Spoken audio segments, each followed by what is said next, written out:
Hi dear student, हम wave optic जब हम स्टडी करते हैं हम उसमें इंटरफेरेंस स्टडी करते हैं डियर स्टूडेंट। और यंग डबल स्लिट एक्सपेरिमेंट होगा इंटरफेरेंस केस में, फ्रेजनल बाइप्रिज्म एक्सपेरिमेंट होगा इंटरफेरेंस केस में। और हम जो है वो फ्रिंज विड्थ का फॉर्मूला निकालते हैं, that is W equal to lambda capital D upon small d।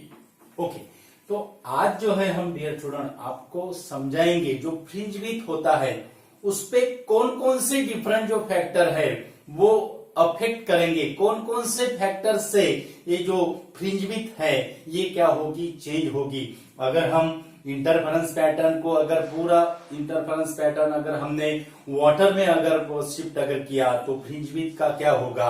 अगर हमने वैक्यूम में अगर परफॉर्मेंस अगर किया, एयर में हम परफॉर्मेंस कर रहे हैं और वही अगर हम वैक्यूम में अगर परफॉर्मेंस अगर करेंगे तो फ्रिंज विड्थ कैसा होगा, ये आज हम आपको समझाएंगे डियर स्टूडेंट। उसका दो स्लिट का डिस्टेंस कितना है, क्या है, वो पूरा हम आपको समझाएंगे डियर स्टूडेंट। तो इंपॉर्टेंट ऐसा वीडियो है हमारा जो है effect of different factor, effect of different factors on fringe width, effect of different factors on fringe width। Okay, तो ये जो इफेक्ट है, ये जो इफेक्ट, अब कौन कौन से डिफरेंट फैक्टर है। अब फॉर्मूले में जो तीन जो फैक्टर नजर आ रहे वो तो है, लेकिन इसके अलावा भी डिफरेंट फैक्टर है डियर स्टूडेंट, तो वो हम आपको समझाएंगे। तो ये होगा हमारा बैंडविड्थ का। अब सिंपल जो फैक्टर जो रहेगी, first factor separation between two slits, separation between two slits, separation between two slits first factor है, तो इसको हम स्मॉल d कहते हैं। ओके, उसके बाद सेकंड जो रहेगा वो रहेगा वेवलेंथ ऑफ लाइट सोर्स। फॉर्मूले के फैक्टर कंसीडर करेंगे पहले, बाद में हम आपको समझाएंगे। वेवलेंथ ऑफ लाइट सोर्स, और थर्ड जो फैक्टर है वो है सेपरेशन बिटवीन यानी distance between slits and screen यानी कैपिटल डी। ओके, और वेवलेंथ ऑफ लाइट सोर्स यानी लैम्बडा। अब फ्रिंज विड्थ का जो रिलेशन है सेपरेशन बिटवीन डी के साथ, यानी fringe width is inversely proportional to separation between two slits। fringe width is inversely proportional to separation between two slits। अगर हम separation between two slits अगर हम क्या करते हैं, अगर हम डिक्रीज अगर करते हैं तो फ्रिंज विड्थ क्या होगा, इंक्रीज होगा, और हम इंक्रीज अगर करेंगे तो फ्रिंज विड्थ क्या होगा, डिक्रीज होगा। ये होगा उसका रिलेशन। ओके, उसके बाद अब इंटरफेरेंस पैटर्न जो हमें जो नजर आएगा, अब कौन से कंडीशन में हमें इंटरफेरेंस पैटर्न नजर नहीं आएगा, in which condition of the separation between two slits no interference pattern observe, no interference pattern observe. अब ये जो स्लिट जो होते हैं ये दो सोर्स होते हैं S1 और S2, इसका जो डिस्टेंस है ये क्या है, स्मॉल d है। इसका जो डिस्टेंस है ये क्या है, स्मॉल d है। ओके, तो यहां पे हमें इंटरफेरेंस पैटर्न मिलेगा स्क्रीन पे, यहां पे हमें इंटरफेरेंस पैटर्न मिलेगा स्क्रीन पे। अगर कौन से कंडीशन में, डी की कौन सी कंडीशन होगी जिसमें हमें इंटरफेरेंस पैटर्न नजर नहीं आएगा, no interference pattern produce on the screen, तो वो कंडीशन कौन सी होगी, इफ द सोर्सेज यानी two slits is infinitely close to each other. कौन से कंडीशन में हमें इंटरफेरेंस पैटर्न नहीं मिलेगा, if two slits infinitely close to each other. Infinitely close to each other यानी ये डी हम डिक्रीज करेंगे, डी डिक्रीज अगर हुआ तो फ्रिंज विड्थ इतनी बढ़ेगी, means fringe width is infinitely large होगी, इनफाइनाइटली लार्ज होगी, यानी वन सिंगल जो फ्रिंज रहेगा, one single fringe is completely occurs the whole screen, one single screen is completely occur the whole screen and interference pattern not detected। Interference pattern not detected. उस second condition में, कौन से condition में हमें interference pattern नजर नहीं आएगा, detect नहीं होगा? That is the d is less then the wavelength. d is less then the wavelength of the light source. अगर सेपरेशन बिटवीन टू स्लिट्स की अगर वैल्यू अगर वेवलेंथ से भी कम है, वो कंडीशन में हमें इंटरफेरेंस पैटर्न क्या नहीं होगा, it is not produce on the interference pattern. तो ये है हमारी फर्स्ट कंडीशन और ये है हमारी सेकंड कंडीशन। ये कंडीशन में no interference pattern produce, no interference pattern produce. Okay, और अगर दूर भी अगर रहे, ये दोनों जो है, अगर डिस्टेंस अगर हम सेपरेशन डिस्टेंस हमने पहले इनफाइनाइटली क्लोज किया और हमने सेकंड केस में अगर हम जो है वो अगर हम इंक्रीज अगर करते हैं, mean separation between two slits mean two sources are far apart to each other, two sources are far apart to each other, then d is increases, then bandwidth is decreases, means it becomes the very small bandwidth, very small है, means it is detected, it is not detected, means it is goes beyond to resolution, it is goes beyond to resolution। अगर bandwidth अगर small very small होगी, इसको अगर हमने दो source को अगर फार अपार्ट अगर किया, ओके, तो बैंडविथ क्या होगी, जो फ्रिंज है उसको हम बैंडविथ कहते हैं, फ्रिंज विड्थ क्या होगी, वो क्या होगी, इट बिकम्स वेरी स्मॉल, और इतनी स्मॉल होगी कि वो हमारे रिजोल्यूशन के बाहर जाएगी, means it is goes beyond the resolution, it is not detected, it is not detected. तो ये था हमारा सेपरेशन फैक्टर यानी स्मॉल डी का फैक्टर है।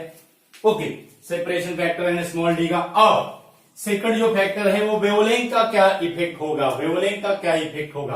अब वेवलेंथ जो रहेगी, वेवलेंथ जो रहेगी वो वेवलेंथ कैसी रहेगी, डायरेक्टली प्रोपोर्शनल है, fringe width is directly proportional to wavelength lambda, fringe width is directly proportional to wavelength lambda.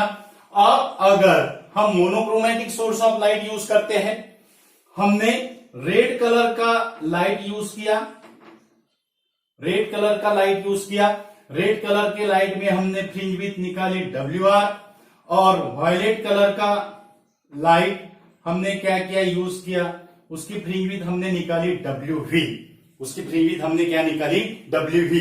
अब अगर आपको अगर पूछा जाए what is the relation between WR और WV, fringe width due to red colour monochromatic source of light है, और fringe width due to violet colour ये भी मोनोक्रोमेटिक सोर्स है, तो दोनों में रिलेशन क्या है, क्या WR is greater than WV है, WR is less than WV है, और WR is equal to WV है। तो रिलेशन यानी ये इससे हमें पता चलेगा जिसकी वेवलेंथ ज्यादा उसका बैंडविड्थ फ्रिंज विड्थ क्या रहेगा, ज्यादा रहेगा, that is lambda R is greater than lambda V, so WR is greater than lambda WV, WR is greater than WV, WR is greater than WV, यानी रेड कलर की जो bandwidth रहेगी वो red colour की bandwidth क्या रहेगी, fringe width क्या रहेगी, वायलेट कलर से क्या रहेगी, ज्यादा रहेगी, क्योंकि फ्रिंज विड्थ जो है it is directly proportional to wavelength. Okay, अगर हमें फ्रिंज विड्थ का और सेपरेशन बिटवीन टू स्लिट्स का अगर ग्राफ अगर निकालना है तो उसका ग्राफ कैसा होगा, फ्रिंज विड्थ का और सेपरेशन बिटवीन टू स्लिट्स का ग्राफ कैसे होगा, इनवर्सली प्रोपोर्शनल है यानी रेक्टेंगुलर हाइपरबोला, ग्राफ कैसा होगा, it is a rectangular hyperbola, fringe width versus separation distance between two slits. अगर हम अब ये इंटरफेरेंस पैटर्न, ईयर में हम इंटरफेरेंस पैटर्न परफॉर्म कर रहे हैं, उसकी फ्रिंज विड्थ हमने निकाली है WA, ये है ईयर की फ्रिंज विड्थ। ओके, अब ये अगर हमने वाटर में अगर शिफ्ट अगर किया, पूरा सिस्टम जो है इंटरफेरेंस का हमने वाटर में अगर शिफ्ट अगर किया, that is WW, okay, WW और WA यानी fringe width for air and fringe width for water. अब इसका क्या रिलेशन है, ये दोनों का क्या रिलेशन है, WW fringe width of water और WA में क्या रिलेशन है, कौन सा ग्रेटर है कौन सा स्मॉल है, और क्या WW it is equal to WA, क्या दोनों फ्रिंज विड्थ सेम रहेगी। There is no effect of the fringe width when we shifted the whole interference pattern in the water. ये आज हम आपको समझाएंगे डियर स्टूडेंट, उसका रीजन देंगे कि क्यों ज्यादा रहेगा कौन ग्रेटर रहेगा। तो हमें पता है, अभी हम यहां पे देखे हैं ये formula, W that is a fringe width is directly proportional to wavelength, W is directly proportional to wavelength, यानी फ्रिंज विड्थ जो है वो डायरेक्टली प्रोपोर्शनल टू वेवलेंथ है। ओके, तो अगर हमने यहां पे अगर W ये अगर किए तो यहां पे हमें मिलेगा लैम्बडा ये। ओके, और उसको अगर हमने डिवाइडेड बाय W अगर किया तो यहां पे हमें मिलेगा लैम्बडा W, हमें यहां पे क्या मिलेगा, लैम्बडा W। अब आप ही फॉर्मूले से आप सोच सकते हो डियर स्टूडेंट, जो वेवलेंथ ऑफ द वाटर जो रहेंगी लाइट सोर्स की, वो क्या रहेंगी, एयर से क्या रहेंगी, कम रहेगी, बराबर है। यानी WA जो रहेगा, WA जो रहेगा वो क्या रहेगा, ग्रेटर रहेगा WW में। WA that is the fringe width in water is decreases than the air. अगर हम इंटरफेरेंस पैटर्न अगर वाटर में अगर शिफ्ट अगर करते हैं तो फ्रिंज विड्थ क्या होगा, डिक्रीज होगा, फ्रिंज विड्थ क्या होगा, डिक्रीज होगा। ओके, तो फ्रिंज विड्थ डिक्रीज होगा। अब अगर हमें वाटर का रिफ्रैक्टिव इंडेक्स क्या है, म्यू है, वाटर का रिफ्रैक्टिव इंडेक्स क्या है, म्यू है। अगर हमें म्यू की अगर वैल्यू अगर निकालना है तो यही जो फॉर्मूला है lambda A by lambda W, it is converted into mu, refractive index of the liquid. So WA by W that is equal to mu, WA by WW that is equal to mu. So WW that is equal to WA by mu। इससे भी आप समझ सकते हो dear student, अगर refractive index अगर ज्यादा है और वाटर का रिफ्रैक्टिव इंडेक्स एयर से क्या है, ज्यादा है, तो ये जो रहेगी फ्रिंज विड्थ जो रहेगी वो क्या होगी, डिक्रीज होगी। मींस रिफ्रैक्टिव इंडेक्स ज्यादा, फ्रिंज विड्थ क्या रहेगी, ज्यादा रहेगी। इसका ही एक रीजन है, अगर हम वैक्यूम में अगर इंटरफेरेंस एक्सपेरिमेंट अगर परफॉर्म अगर करते हैं, वैक्यूम में अगर हम इंटरफेरेंस एक्सपेरिमेंट अगर परफॉर्म करते हैं, एयर में हमने फ्रिंज विड्थ निकाली और वही अगर हमने वैक्यूम में अगर परफॉर्म अगर किया तो एयर का रिफ्रैक्टिव इंडेक्स और वैक्यूम का रिफ्रैक्टिव इंडेक्स कितना होता है, ध्यान में देखना है डियर स्टूडेंट। एयर का रिफ्रैक्टिव इंडेक्स होता है 1.003, ये होगा एयर का रिफ्रैक्टिव इंडेक्स म्यू एयर, और वैक्यूम का जो रिफ्रैक्टिव इंडेक्स है वो है 1.0। फ्री फेस का रिफ्रैक्टिव इंडेक्स कितना होता है, 1.0। यानी एयर का रिफ्रैक्टिव इंडेक्स क्या है, वैक्यूम से क्या है, ज्यादा है, यानी वैक्यूम का रिफ्रैक्टिव इंडेक्स एयर से क्या है, कम है। रिफ्रैक्टिव इंडेक्स कम यानी फ्रिंज विड्थ क्या होगा, ज्यादा रहेगी। Means when we perform the experiment in the vacuum then fringe width slightly increases than the air, slightly increase, ज्यादा डिफरेंस नहीं, it is a slightly increase than the air. तो बहुत important ऐसे factor है डियर स्टूडेंट, बहुत important ऐसे factor है। Vacuum में परफॉर्म्स अगर किए, ये किए, तो आप इसको फॉर्मूला भी नोट कर सकते हो डियर स्टूडेंट। उसके बाद थर्ड हमारा जो फैक्टर है, separation between slit and screen. अगर हम स्लिट और स्क्रीन अगर डिस्टेंस अगर बढ़ाते हैं तो फ्रिंज विड्थ क्या होगी, इंक्रीज होगी। Distance between two slits and screen अगर हम स्लिट्स एंड स्क्रीन अगर हम कम अगर करते हैं तो फ्रिंज विड्थ क्या होगी, कम होगी। ओके, ये तो सिंपल ऐसा फैक्टर है। अब अगर हम ये हो गए, ये हो गए, ये हो गया हमारा S1, यहां पे S1 है और ये क्या है, S2 है।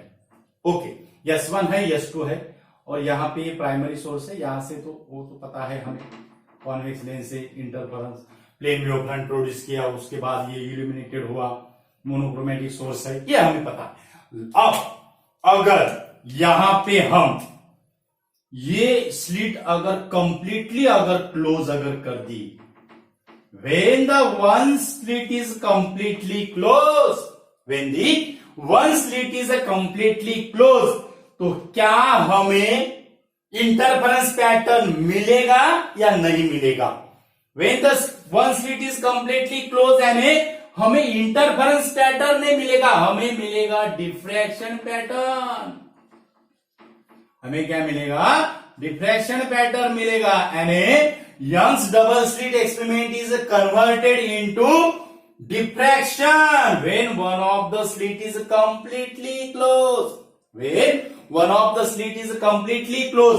और दोनों भी स्लिट अगर हम पार्शियली अगर क्लोज अगर करते हैं तो क्या बैंड जो दिखेंगे हमें, ब्राइट बैंड और डार्क बैंड, उसमें क्या इफेक्ट होगा? इफेक्ट होगा dear student, it is less bright and less dark, it is less bright and less dark. okay, तो ये थे डियर स्टूडेंट हमारे effect of different factors on the fringe width.